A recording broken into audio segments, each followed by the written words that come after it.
Hello and welcome to our show. We have with us climate change expert Tahreem Ahmed and vulnerable community leader Ahmed Imtiaz Butt and United Nations climate change expert Atika Safdar. तो अगर हम आज अपने topic की बात करें तो हमारा टॉपिक है असल में क्लाइमेट चेंज.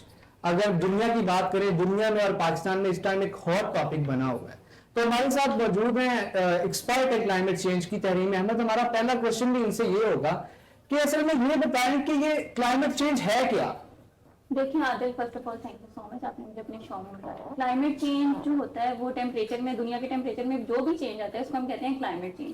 टेम्परेचर वो होता है जो वक्तन फवक्तन बदलता रहता है. जैसे दिन में धूप निकल रही, रात में हवा चल पड़ी, इसको हम कहते हैं टेम्परेचर.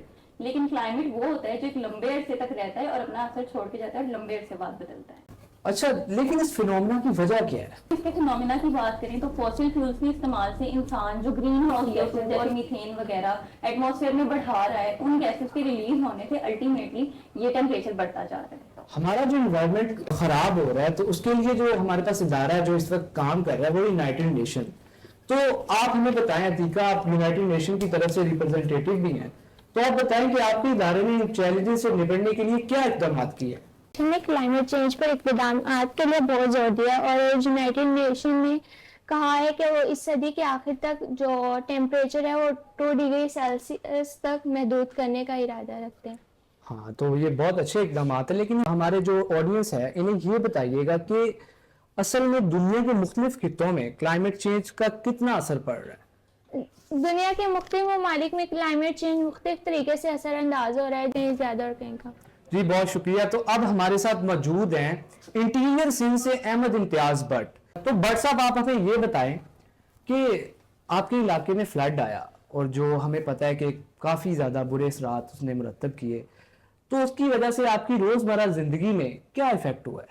अगर असर की बात करें, क्लाइमेट चेंज ने हमारा निज़ाम ज़िंदगी दरम भरम कर दिया है. पिछले कुछ सालों में रिकॉर्ड गर्मी पड़ी है और इस गर्मी की वजह से जनरेट होने वाली हीट वेव से मुतअद्दिद अमवात भी वाक़ई हुई हैं. पिछले 2022 के सैलाब में तकरीबन 2000 लोगों की अमवात हुई. बेपनाह जानी और माली नुकसान हुआ. 1.5 बिलियन डॉलर्स का नुकसान सिंध के लोगों को हुआ. जब इस तरह के नुकसानात होते हैं तो हमारी इंटरनेशनल कम्युनिटी की तरफ से बहुत ज़्यादा हमें इमदाद भेजी जाती हैं. और आप हमें बताएं कि क्या इंटरनेशनल कम्युनिटी ने आपको कोई ऐसी अमदाद फराम की जो काबिल ज़िक्र हो और एक आपके खित्ते के लिए, आपके इलाके के लिए एक अच्छी चीज़ साबित हुई? जी नहीं, मैं आपके इस मौक़िफ़ से इत्तफ़ाक़ राय नहीं रखता. देखें, क्लाइमेट चेंज की वजह इंडस्ट्रियल एज में, जो कि आपको पता है कि यूरोप और अमेरिका बना, जो कि डेवलप्ड मुल्क हैं जिन्होंने फॉसिल फ्यूल्स जलाए, लेकिन उसका खमियाजा अब अफ्रीका और साउथ ईस्ट एशिया के गरीब ममालिक झेल रहे हैं, जैसे कि पाकिस्तान.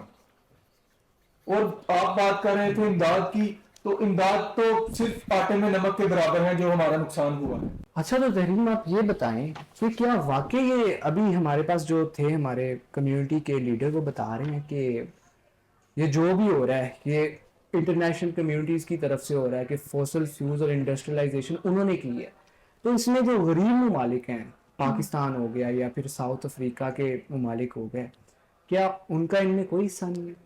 जी हाँ, अगर हम फैक्ट्स एंड फिगर्स को देखें तो हम ये कह सकते हैं कि क्लाइमेट चेंज की एक बड़ी वजह जो है वो अमीर और डेवलप्ड ममालिक बने हैं. वो इस तरह कि उनके 19th सेंचुरी के बाद जो इंडस्ट्रियलाइजेशन का दौर आया है यूएस और यूरोप में, उससे CO2 की तादाद में खातिर खा इजाफा हुआ है. जी, तो ये तो बड़ा एक अहम मसला है कि अगर हम देखें तो ये तो काम भी यूएन का है कि यूएन रोके इन चीज़ों को. यूएन का काम है कि वो अगर एक डेवलप्ड कंट्री इस तरह का कोई काम कर रही है, इंडस्ट्रियलाइजेशन कर रही है और उससे क्लाइमेट चेंज में इजाफा हो रहा है, तो उसके खिलाफ यूएन को काम करना चाहिए. तो क्या यूएन ने ये यूरोपियन कंट्रीज और डेवलप्ड कंट्रीज पर कोई पेनल्टीज लगाई हैं जिनसे क्लाइमेट चेंज को रोका जा सके, या इन्हें कोई थ्रेड हो कि अब हमने ये इंडस्ट्रियलाइजेशन जो करनी है वो एक सस्टेनेबल एनर्जी पे करनी है? यूनाइटेड नेशन ने अमीर ममालिक जैसे यूरोप और यूएसए पर जोर दिया है कि वो अंडर डेवलपिंग कंट्री की ग्रीन ट्रांजिशन में हेल्प करें. जी, तो अहमद इम्तियाज बट साहब, अब मेरा क्वेश्चन आपसे है कि जिस तरह इन्होंने बताया कि यूएस को प्रेशराइज किया गया है यूएन की तरफ से कि जो डेवलप कंट्री है उनको फंड किया जाए, उनको पैसे दिए जाएं कि आप ग्रीन एनर्जी पे शिफ्ट हो, تو کیا آپ کے ملک میں کوئی قابل ذکر ایسا کوئی پروجیکٹ لگا ہے جو US کی طرف سے فنڈیڈ ہو یا کسی یورپی کنٹری کی طرف سے فنڈیڈ ہو, یا یہ بھی ایک وعدے وعید ہے؟